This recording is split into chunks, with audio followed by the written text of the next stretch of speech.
हरियाणा के चुनाव में हुई हार के बाद कांग्रेस नेताओं का मंथन लगातार जारी है और अगले 4 दिनों में कांग्रेस की 2 अलग-अलग बैठकें होने जा रही हैं, जिनमें हार के कारणों पर एक बार फिर चर्चा करते हुए आगे की योजना तैयार की जाएगी।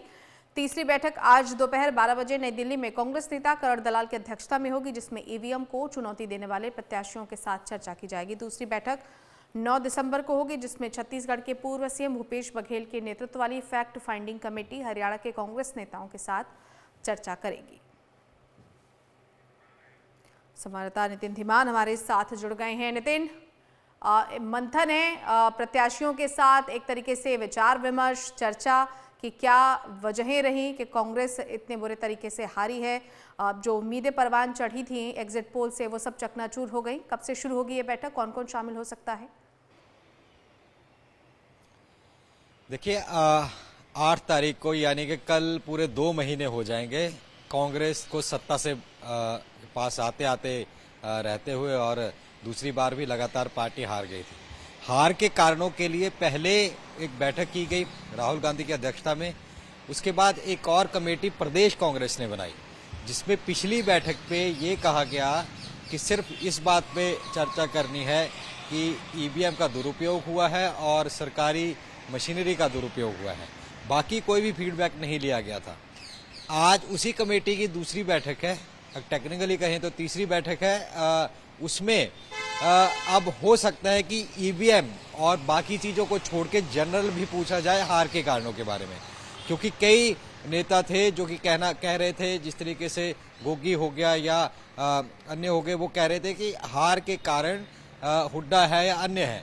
तो पिछली बार जो बैठक में सिर्फ ये कहा गया कि बाकी किसी कारण पे बात नहीं करनी है, बात होगी सिर्फ ईवीएम पे और सरकारी इसमें दुरुपयोग पे ऊपर, उसके खिलाफ हाईकोर्ट जाने की बात हुई।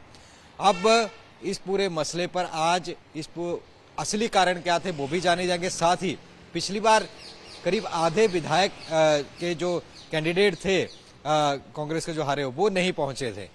हो सकता है इस बार उनको भी बुलाया गया हो, और 12 बजे बैठक करण दलाल की अध्यक्षता में होगी। ये एक रिपोर्ट आज बनाई जाएगी और उसके बाद फिर केंद्रीय स्तर की बैठक 9 तारीख को होगी। भूपेश बघेल अध्यक्षता करेंगे, हुड्डा भी रहेंगे, और सबसे अहम बात दीपक बाबरिया, जो कि हार के बाद नजर ही नहीं आए हैं, वो भी वहां पर मौजूद रहेंगे, और फिर एक असली कारण क्या है वो जाने जाएंगे। अभी जो करीब 5 दिन पहले CWC की बैठक हुई है AICC में, उसमें मल्लिकार्जुन खड़गे, राहुल गांधी सबने स्पष्ट शब्दों में कह दिया है कि आगे संगठन में क्या बदलाव करने हैं तो बदलाव किया जाए, और जो माहौल अगर आपके पक्ष में है तो ये मतलब नहीं है कि आप चुनाव जीत ही जाओगे। ग्राउंड में उतरना पड़ेगा, मेहनत करनी पड़ेगी, विरोधी क्या कहते हैं वो देखना पड़ेगा, आपको स्ट्रांग होना पड़ेगा। तो स्ट्रांग पार्टी तभी होगी जब उसका संगठन बनेगा। हरियाणा कांग्रेस का अलबत्ता ये हाल है कि अशोक तंवर के वक्त में संगठन भंग हुआ था। अशोक तंवर के बाद कुमारी शैलजा आई, तमाम प्रभारी बदले गए, शक्ति सिंह गोयल आ गए, दीपक बाबरिया, किसी कोशिशें सबने की, लेकिन उसके बाद संगठन खड़ा नहीं हो पाया।